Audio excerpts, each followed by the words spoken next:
From JBS Studios in Greater New York, this is the JBS News Update with Teisha Bader. I'm Teisha Bader with the JBS News Update for Monday, February the 11th, 2019.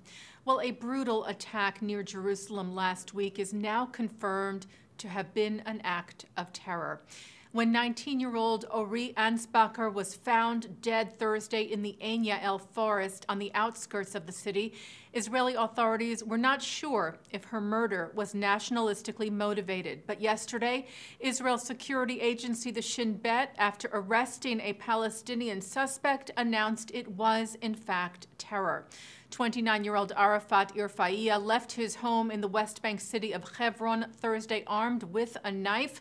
He had illegally crossed into Israel and was making his way to Jerusalem when he fatally attacked Ansbacher. Ansbacher, who was from the West Bank Jewish settlement of Tekoa, was laid to rest there on Friday.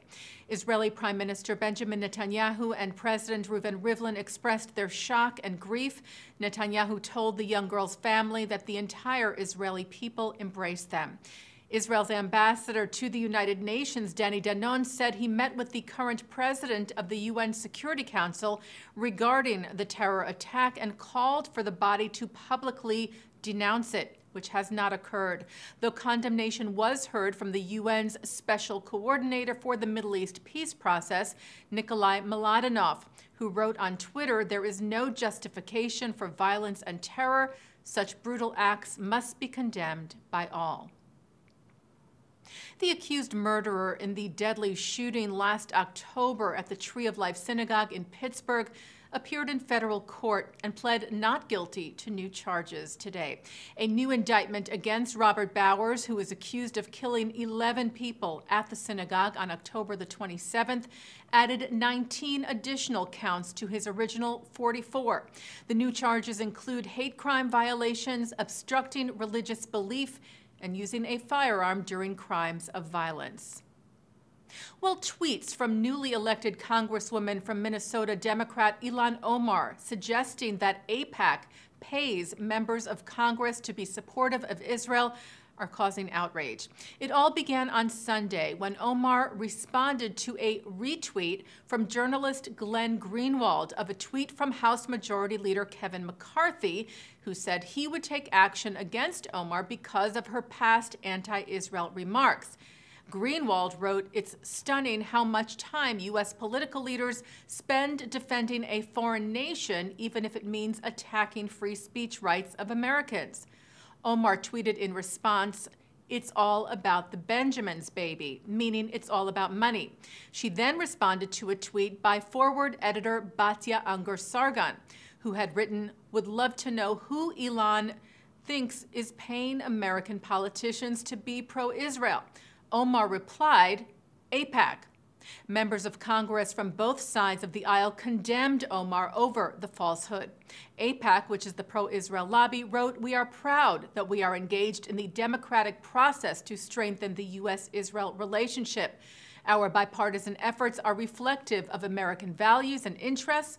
We will not be deterred in any way by ill-informed and illegitimate attacks on this important work."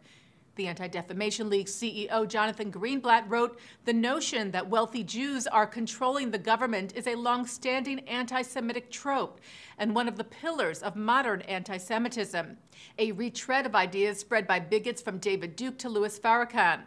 As the people's house, the House of Representatives must not tolerate any bigotry against any community in our nation."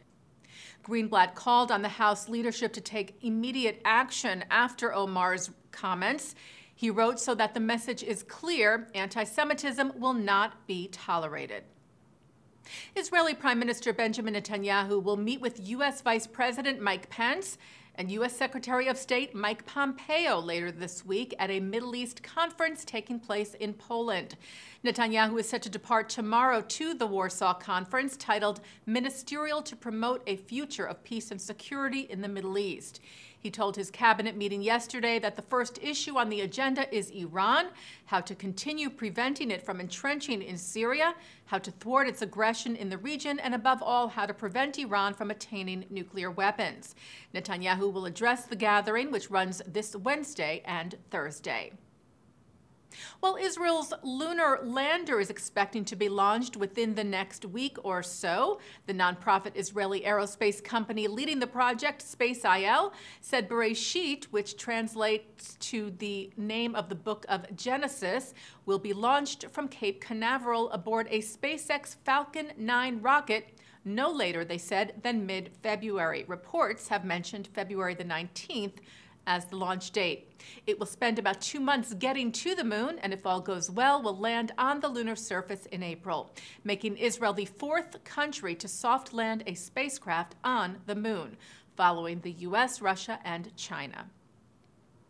The Tony Award-winning Broadway show based on an Israeli film, The Band's Visit, won a Grammy Award last night for Best Musical Theater Album. As we reported to you, the show, which tells of an Egyptian police band that accidentally ends up in a remote Israeli town, announced it will close this April and go on tour.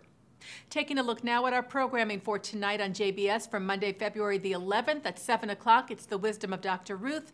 At 7:30, Israeli artists celebrate Israel's cultural achievements after 70 years. At 8, it's the Stand With Us New York Gala of 2018 featuring Ed Royce and Elliot Engel. At 9, Mark Golub sits down with Brooke Goldstein on L'chaim. At 10, Rabbi Harold Kushner speaks at the 92nd Street Y.